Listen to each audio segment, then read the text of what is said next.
Hi, I'm Jim. I'm an Alignable user just like you. Today I want to share my thoughts on staying active in your community.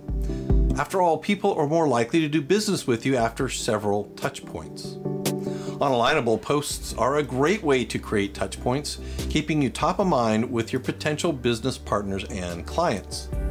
So here are my 5 top tips for creating effective posts.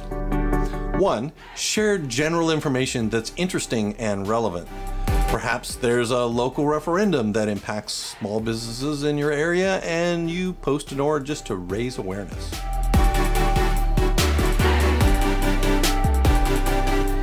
2. Share knowledge. Is there something about your business that you can share in a giving way that highlights that you are an expert at what you do? 3. Create a call to action. As an example, demonstrate that you are involved in your community and encourage others to do the same.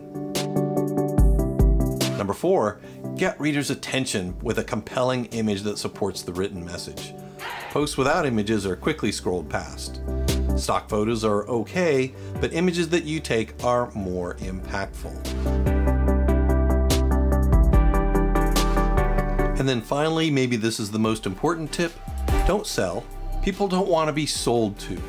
Hey, when you've shown that you're someone that people want to know, like, and trust, they'll view your profile in detail. They'll see your products and services, and they'll come to you for your business. I could go on, but we're out of time. For Images by Design, I'm Jim Setzer. Have a fantastic day.